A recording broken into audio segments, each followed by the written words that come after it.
முன்னாள் அமைச்சர் ஏவா வேலு அவர்கள் சிகிச்சை முடிந்து திரும்பிவிட்டார்கள்.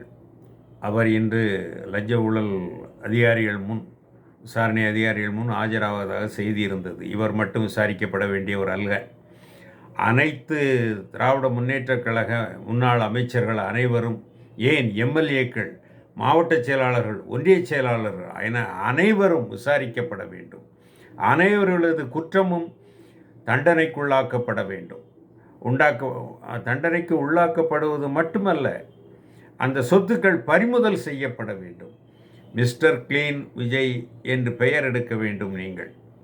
அதற்கு இவர்கள் சொத்துக்கள் அனைத்தையும் அளவுக்கு அதிகமாக சொல்வதை விட சட்டத்திற்கு புறம்பாக சேர்த்த சொத்துக்கள் அத்தனையையும் நீங்கள் பறிமுதல் செய்து, நீங்கள் பெருந்தலைவர் காமராஜர் எப்படி இன்றும் நிலைத்து நிற்கிறாரோ, அவர் புகழ் இன்னும் நிலைத்து நிற்கிறதோ, அதேபோல் உங்கள் புகழும் நிலைத்து நிற்க வேண்டுமெனில் இந்த ஊழல் குற்றவாளிகளை உள்ளே தள்ளி அவர்களிடம் இருக்கின்ற, அவர்கள் சேர்த்து வைத்திருக்கின்ற சொத்து பணம் அளவுக்கு அதிகமாக மட்டுமல்ல, சட்டத்திற்கு புறம்பாக சேர்த்து வைத்திருக்கிற அத்தனை சொத்துக்களையும் பறிமுதல் செய்து கஜானாவில் சேர்த்து தமிழக அரசின் மொத்த கடனையும் அடைப்பதற்கு வேகமான நடவடிக்கை தேவை. அதை தம்பி விஜய் அவர்கள் நீங்கள் செய்ய வேண்டும் என இந்த நேரத்தில் பெருந்தலைவர் காமராஜரின் பிறந்த நாளில் அவருடைய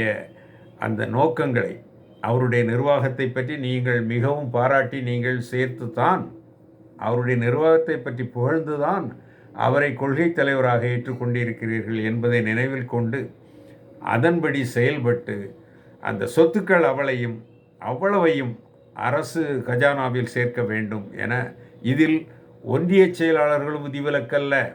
திமுக ஒன்றிய செயலாளர்களும் கோடிக்கணக்கில் சம்பாத்தியம் செய்து களவெடுத்திருக்கிறார்கள், கொள்ளையடித்திருக்கிறார்கள் என்பதை மறந்துவிடக்கூடாது. அவர்கள் முதல் மேல்மட்டம் வரை அனைவரையும் விசாரித்து சொத்துக்களை பறிமுதல் செய்ய வேண்டும்.